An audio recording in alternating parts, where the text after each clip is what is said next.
বর্তমান একটা নারী নীতিমালা নিয়ে আপনারা দেখতে পাচ্ছেন হাইকোর্টে রিটও হয়েছে। আমরা নারীদের অধিকার দিতে চাই, নারীদের অধিকার ইসলাম দিয়েছে, কিন্তু নারী পুরুষের সমান অধিকার নয়।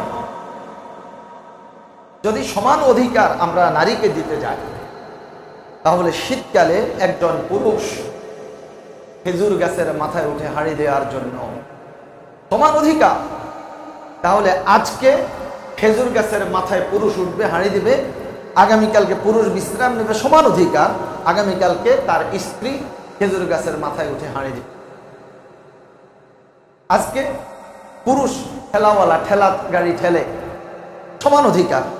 আজকে পুরুষ কষ্ট করবে, পরিশ্রম করবে, ঠেলা গাড়ি ঠেলবে আর টানবে, সমান অধিকার। আগামীকালকে পুরুষ বিশ্রাম নেবে, তার স্ত্রী ঠেলা গাড়ি নিয়ে রাস্তায় নামবে, এটা হলো সমান অধিকার। পুরুষ ব্রিক ফিল্টে মাথায় করে ইট নেয়, আজকে পুরুষ পরিশ্রম করবে, কালকে মহিলা যাবে মাথায় করে ইট টানবে। কনস্ট্রাকশন ওয়ার্ক, বাহিরে দিয়ে রশি লাগাইয়া, কোমরের মধ্যে রশি ঝুলাইয়া, নিজের জীবনের রিস্ক নিয়ে, ঝুঁকি নিয়ে স্বামী কষ্ট করে আস্তর করে, হোয়াইট ওয়াশ করে, রং করে।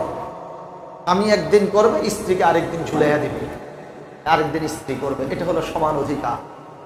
ইসলাম সেই সমান অধিকার দেয় নাই, ইসলাম নারীকে দিয়েছে মর্যাদা। সুবহানাল্লাহ পড়েন। এখন নারী নীতিমালা এমন নীতিমালা, সেই নীতিমালা যারা প্রণয়ন করছে, সংস্কার কমিশন, সবগুলো নারী হচ্ছে নাস্তিক। এগুলোর অধিকাংশের কপালের মধ্যে লাল টিপ লাগানো।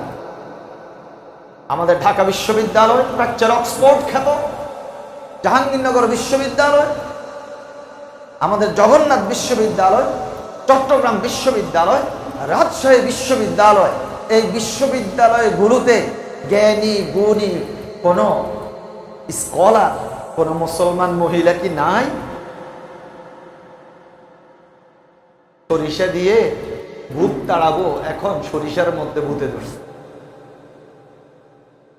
যতদিন পর্যন্ত মুসলমানের দেশের ক্ষমতায় না আসবে, ততদিন পর্যন্ত আমরা চিৎকারে দিতে হবে, চিল্লা চিল্লিয়ে করতে হবে। আমরা মুসলমানরা মুসলমানদের ন্যায্য অধিকার, কোরআন হাদিসের অধিকার আমরা মুসলমানরা পাবো না। হে মুসলিম উম্মাহ, কি বেগম খালেদা জিয়া, আর কি শেখ হাসিনা, আর কি ডক্টর ইউনূস, বাংলাদেশের মুসলমানের জন্য কেউ কল্যাণকামী নয়। বাংলাদেশের মুসলমানের জন্য কল্যাণকামী হচ্ছে মুসলমানরা। স্পষ্ট কথা। আপনি ইসলামের পক্ষের সপক্ষে নিজেকে দাবি করবেন, আপনি ব্যাপারটা চলতেছেন, তা আপনি নিজেই তো ফরজ তরফ করে চলছেন, আপনি হারামের মধ্যে আছেন। আপনার কাছে ইসলাম আর মুসলমান কিসের নিরাপদ? সম্মানিত মুসল্লিবৃন্দ, নারী নীতি কত জঘন্যতম নীতি।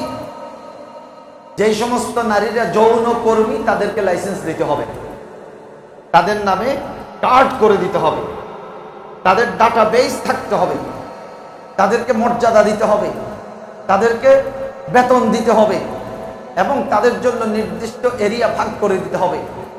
তাদেরকে অবজ্ঞা করা যাবে না, তাদেরকে পতিতা বলা যাবে না, তাদেরকে শ্রমিকের মর্যাদা দিতে হবে। নারী নীতিমালার মধ্যে এগুলো উল্লেখ করেছে। তাহলে বেশ্যাবৃত্তি মুসলমানের দেশের মধ্যে জায়েজ করার জন্য এই আইনকে নারী সংস্কার কমিশন তারা প্রণয়ন করতে যাচ্ছে। তারা সমান অধিকার দিতে যাচ্ছে। পুরুষ পৈতৃক সম্পত্তির মধ্যে যা পাবে, মহিলাও তা পাবে। আমার দুইটা মেয়ে অনেক মেধাবী, এই দুইটা মেয়ে ওই নারীবাদীদের পক্ষে চলে গেছে। আমাকে প্রশ্ন করছে, বাবা কচিমন, এরা তো ভালোই করছে।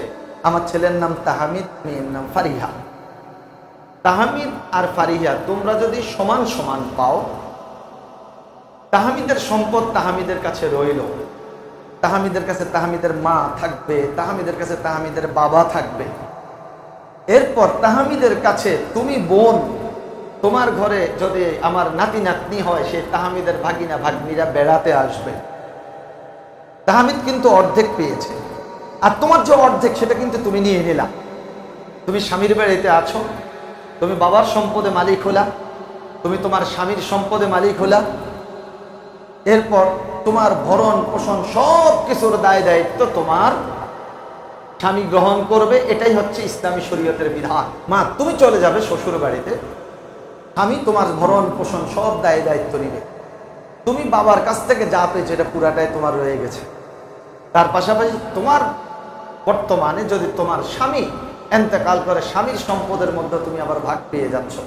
তোমার ভরণ পোষণ সবকিছু দায় দায়িত্ব সব নেওয়ার পরেও তুমি যা পাচ্ছ সব তোমার রিজার্ভ। তাইলে এবার মা তুমি বলো আল্লাহ কি তোমাকে ঠকাইছে? তাইলে তো মেয়েদেরকে আরো একটু কম দেওয়া দরকার, ছেলেদেরকে না, এটাও দরকার নাই। আল্লাহ যেতটুকু ইনসাফ করেছেন এতটুকুর উপরে তোমরা পরিতৃপ্ত থাকো। কিন্তু দুঃখজনক হলেও সত্য, এটা হচ্ছে ইউসিকুমুল্লাহু ফি আওলাদিকুম লিযযাকারি মিসলু হাজ্জিল উনসায়াইন। এক ছেলে যতটুকু পাবে দুই মেয়ে ততটুকু পাবে। দুঃখজনক হলেও সত্য, সেটা হচ্ছে ভাইয়েরা বাবার এন্তেকালের পর বোন যতটুকু পাবে এইটুকুই দেয় না। আল্লাহ যতটুকু নির্ধারণ করে দিয়েছেন এটুকুই দেয় না। এখন আপনারা যে সমান সমান করতেছেন, আরে সমান বাদ দেন, নারী নীতিমালার মধ্যে এটা ঘোষণা দেন আল্লাহ পাক যেটুকু নির্ধারণ করে দিয়েছেন প্রশাসনিক ভাবে এইটুকু যাতে মেয়ে ঠিকঠাক মতো পায়, এটা করেন। আমরা আপনাকে সাপোর্ট দেব। আল্লাহর আইন কোরআনকে পরিবর্তন করবেন, এটা কি আমরা কোনো মুসলমান মেনে নিতে পারবো? কোনো মুসলমান কোরআনকে পরিবর্তন করতে পারে? সম্মানিত মুসলিমবৃন্দ, এই নারী নীতি। এরপরে জানাবে বিচারের দিকে যাবে। আরেক নারী নীতি, যেটা হচ্ছে দুইজন যদি একসাথে মিল মোহব্বতের মধ্যে থাকে, ওনারা যদি জানাবে বিচারে লিপ্ত হয় কোনো অসুবিধা নেই। কিন্তু যদি কিছুদিন পর তাদের মধ্যে বিবাহ বন্ধনে আবদ্ধ না হয়, তাহলে যেই ছেলেটা ওই নারীর সাথে অপকর্মে লিপ্ত হয়েছে তার জন্য 7 বছরের জেল। কয় বছর? আর নারীর জন্য কোনো কিছু নেই। নারী তো আল্লাহর ওলি, নারী আল্লাহর ওলি, ওর জন্য কোনো শাস্তি নেই। হযরত সুলাইমান আলাইহিস সালাম তার কাছে এক যুবতী বিচার নিয়ে আসলো, ওগো আল্লাহর নবী, অমুক যুবক আমাকে ধর্ষণ করেছে, আপনি বিচার করেন। সুলাইমান আলাইহিস সালাম মিআতা জালদা, ধর্ষণের শাস্তি যুবকের বিরুদ্ধে ঘোষণা করে দিল। মেয়ে তো খুশি না, মহা খুশি, মহা খুশি, আমি বিচার পেয়েছি। আদালত থেকে বের হয়ে মূল গেট পর্যন্ত গেছে, পরে সুলাইমান ডাকলেন, এই যুবতী ফিরে আসো। রায় পেয়ে খুশি? বলে হ্যাঁ খুশি, আপনি ইনসাফ কায়েম করেছেন। তো আমি তো আংশিক রায় দিয়েছি, আর বাকি অংশ তো বাকি আছে, ওইটা শুনে যাও। তো সেটা কি? সেটা একটু প্র্যাকটিক্যালি তোমাকে কাজ করতে হবে। আমি একটা সুই তোমার হাতের মধ্যে দিলাম, আর একটা সুতা তোমার হাতের মধ্যে দিলাম, তুমি সুইটা লাড়তে থাকবে, আর সেই লাড়ানো সুইয়ের ছিদ্র দিয়ে তুমি সুতাটা ঢুকাবে। আল্লাহর নবী সুলাইমান, আপনাকে অনেক জ্ঞানী মনে করছিলাম, এখন তো দেখা যায় আপনি পুরা অজ্ঞ। কেন অজ্ঞ? একটা সুইয়ের ভিতরে সুইয়ের ছিদ্র দিয়ে সুতা ঢুকাইতে কত কষ্ট, মুখের মধ্যে নিতে হয়, সুতাটাকে সোজা করতে হয়, এরপরও তো ডাইরেক্ট ঢুকানো যায় না, কত কষ্ট। আর এই সুইটা লাড়তে থাকবো আর সুতা ঢুকাবো, এটা কি সম্ভব? ওই সুতাটা হলো পুরুষ আর সুইয়ের ছিদ্রটা হইলা তুমি। তুমি যদি তার সাথে সম্মত না হতা, তাহলে একজন পুরুষ তোমাকে ধর্ষণ করতে পারত না। তুমি সত্য কথা বলো, তুমি কি রাজি ছিলা? এখন কথা বেরিয়ে গেছে, আমি রাজি ছিলাম। এবার দুইজনের সমান পরিমাণ শাস্তি।